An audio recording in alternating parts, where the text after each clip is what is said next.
మనకు అమ్మ ఒడి పథకాలు ఇచ్చాడు, ఇళ్ల స్థలాలు ఇచ్చి ఏదన్నా సమస్య అది గ్యారంటీగా జగనే ముఖ్యమంత్రి. ఏదైనా ప్రజల్లో కూడా జగన్ గారే అంటున్నారండి అందరూ. మాకు అభివృద్ధి లేదు, ఒక రోడ్లు లేవు, ఒక డ్రైనేజీ వ్యవస్థ మాత్రం అస్తవ్యస్తం అయిపోయింది. ఎమ్మెల్యే కంటే మళ్ళా జగ్గిరెడ్డి గారే వస్తారండి. అంటే ఈ పథకాలు పెట్టి అందరూ జగన్ గారికి ఓడేస్తారు. పైన అయితే జగన్ గారు వస్తారండి, ఇక్కడైతే జగ్గిరెడ్డి గారు వస్తారు. ఈ వైఎస్ఆర్సీపీకి పడే ఓట్లన్నీ చీలిపోకుండా 3 పార్టీలు కూడా కూటమిగా ఏర్పడడం కరెక్ట్. ఈ వర్గం ఆయన అవ్వాలని మేము కోరుకుంటున్నామండి, ఆ వర్గం ఆయన అవ్వాలని కోరుకుంటున్నాం. అది ప్రజలు ఏం చేస్తారో మనం చెప్పలేము. అలా ఇప్పుడు పైన సీఎం అభ్యర్థిగా గెలిచే అవకాశం ఎవరికి ఉందంటారు? జగన్మోహన్ రెడ్డి గారికా లేకపోతే చంద్రబాబు నాయుడు గారికా? చంద్రబాబు నాయుడు గారికి. ఈయన పరిపాలన బాగాలేదన్న? బాగాలేదు, అసలు బాగాలేదు. ఎందుకని 2 కారణాలు చెప్పాలి. ఈ కారణాలు అంటే డబ్బులు వేసినట్టే వేస్తున్నారు, కానీ దానికి మించి ధరలు పెరిగిపోయినాయి, నిత్యావసర ధరలు పెరిగిపోయినాయి. మాకు అభివృద్ధి లేదు, ఒక రోడ్లు లేవు, ఒక డ్రైనేజీ వ్యవస్థ మాత్రం అస్తవ్యస్తం అయిపోయింది. ముఖ్యంగా మా దళితులకి పిల్లల జీవితాలు నాశనం అయిపోయింది. ఎస్సీలు పిల్లలందరూ కూడా విదేశీ విద్య అని ఇలాంటి పథకాలు అన్నీ తీసేసారు. ఇప్పుడు సంక్షేమ పథకాలు అందిన అటువంటి కుటుంబాలు మాత్రమే నేను మంచి చేస్తాను ఓటేయమని చెప్పి ఆయన బలంగా చెప్తున్నాడు జగన్మోహన్ రెడ్డి గారు. ఇటు పక్కేమో ఒకరు కాకుండా ముగ్గురు కలిసి ఎన్డీఏ కూటమి కింద పవన్ కళ్యాణ్ గారు కానీ చంద్రబాబు నాయుడు గారు కానీ బీజేపీ కానీ కలిసి పోటీ చేస్తున్నాయి. వీళ్ళ ప్రభావం జగన్మోహన్ రెడ్డి గారి మీద ఎంతవరకు ప్రభావితం చేస్తుంది అంటారు? ఆ కూటమి కరెక్టేనా అలా కలవడం? ఆ కూటమి కరెక్టే, ఎందుకంటే ఈ వైఎస్ఆర్సీపీకి పడే ఓట్లన్నీ చీలిపోకుండా 3 పార్టీలు కూడా కూటమిగా ఏర్పడడం కరెక్టే. ఇప్పుడు 2014లో జనసేన పార్టీ నుంచి ఓడిపోయినప్పటికీ 2019లో పవన్ కళ్యాణ్ గారు సింగిల్గా పోటీ చేస్తారు. అప్పుడున్న పరిస్థితుల్లో ఆయనకి జనాధారం తక్కువ కాబట్టి ఓడిపోయారు, అన్ని చోట్ల ఓడిపోయారు. కానీ పార్టీ విడవకుండా ఆయన సొంతంగా ఖర్చులతో సాయం చేసుకుంటూ వెళ్ళారు కాబట్టి ఆయనకి సొంతంగా నిలబడితే 20-30 సీట్లు డిపాజిట్లు వచ్చే అవకాశం ఉంది. అటువంటి సీఎం రేసులో ఉన్నటువంటి వ్యక్తి 23 సీట్లకి తగ్గి సపోర్ట్ చేయడం అసలు అది అంగీకారమైన అంటారా? అంటే ఇప్పుడు జనసేన సెపరేట్గా, తెలుగుదేశం సెపరేట్గా ఉంటే ఓటు చీలిపోయే అవకాశం ఉంది కనుక వాళ్ళు కలిసి పోటీ చేస్తేనే చీలిపోకుండా ఉంటుందని నా అభిప్రాయం. ఇప్పుడు మీ సొంత నియోజకవర్గానికి వస్తే ఇక్కడ చెర్ల జగ్గిరెడ్డి గారు వరుసగా 2 సార్లు గెలిచినటువంటి అభ్యర్థి, అలాగే ఆపోజిట్లో బండారు సత్యానందం గారు కూడా ఉన్నారు. వీళ్ళిద్దరిలో ఇప్పుడు రానున్న ఎన్నికల్లో ఎవరు ఎమ్మెల్యే క్యాండిడేట్గా నిలబడే అవకాశం ఉంది? బండారు సత్యానందం గారు. జగ్గిరెడ్డి గారు పరిపాలన బాగాలేదు. అందుబాటులో ఉండే వ్యక్తి అయినా జగ్గిరెడ్డి గారు? అందుబాటులో ఉండే వ్యక్తి అని అంటే ఆయన చుట్టూ ఉండే నాయకుల వల్ల అతను కొంచెం బ్యాడ్ ఏర్పడింది. బండారు గారు వస్తే బాగుంటుంది. ఇప్పుడు ఇక్కడ జగ్గిరెడ్డి గారు నిలబడ్డారండి, అటేమో బండారు గారు కూడా నిలబడ్డారు. జగ్గిరెడ్డి గారు అంటే 2 సార్లు వరుసగా గెలిచినటువంటి వ్యక్తి. ఆయన ప్రభుత్వం పనితీరాలో ఉంది. ఆయన ఇప్పుడు జరిగే ఎలక్షన్స్ లో ఆయన మళ్ళీ ఎమ్మెల్యేగా గెలుస్తారా లేకపోతే బండారు గారు వచ్చే అవకాశం ఉంది? ఎమ్మెల్యే కంటే మళ్ళా జగ్గిరెడ్డి గారే వస్తారండి. పైన కూడా అయితే జగన్ గారే వస్తారు. ఎందుకంటే పనితీరు బాగుందండి. పనితీరు బాగున్నప్పుడు జనం ఇంకా వాళ్ళని ఎన్నుకుంటారు కదా. ఇప్పుడు పైన జగన్ గారు చేసేది ఏంటంటే పథకాలు ఏంటి, అమ్మ ఒడి ఏంటి, అన్నీ బాగున్నాయి. అన్నీ బాగున్నప్పుడు మనం పని చేసిన వాళ్ళు చూస్తారు కానీ పని చేయని వాళ్ళు చూడరు కదండి.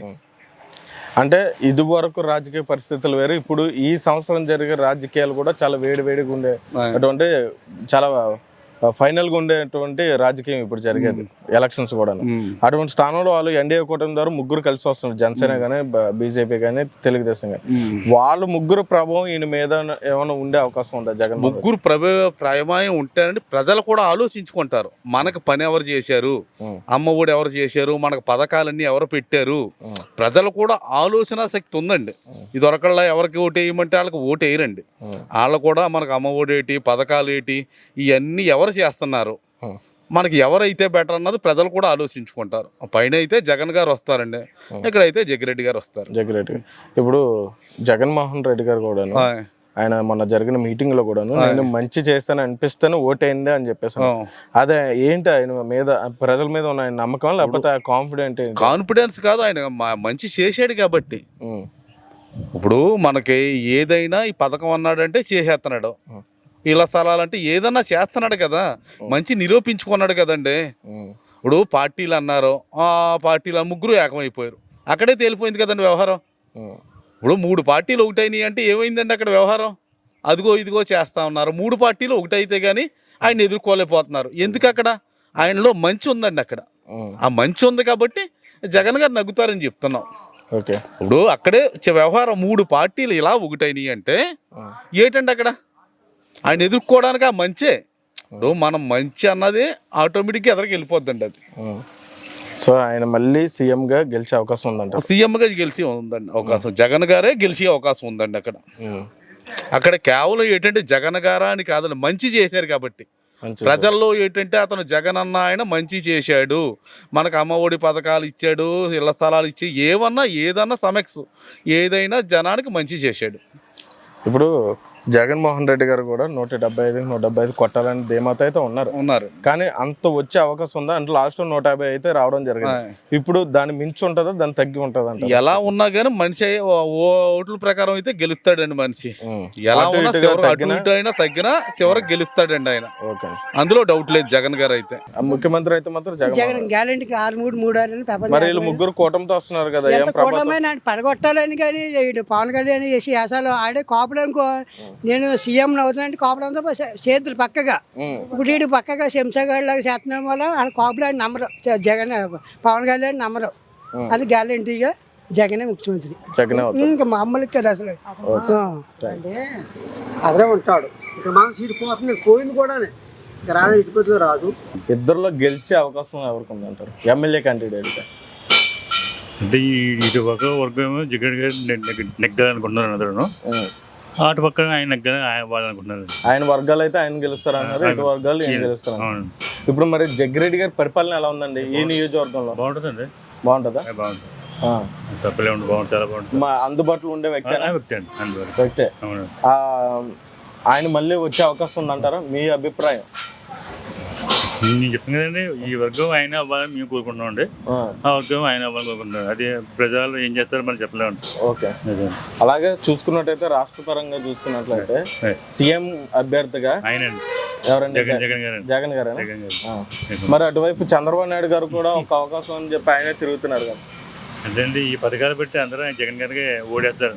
సంక్షేమ పథకాలు అంత అభివృద్ధి చెందాయి అంటారా? అందరికి కావాలి కదండి, అందరికి ఇస్తున్నా కదండి ఆయన పథకాలు. అందుకని ఆయన రావాలని కోరుకుంటున్నారు అందరూ. జగన్మోహన్ రెడ్డి గారు. మరి ఇప్పుడు చంద్రబాబు నాయుడు గారు కూడా ఒక్కరు రావట్లేదు కదా, పవన్ కళ్యాణ్ గారితోనూ అటు బీజేపీతోనూ పొత్తుతో వస్తున్నాడు ఎన్డీఏ కూటమి కింద.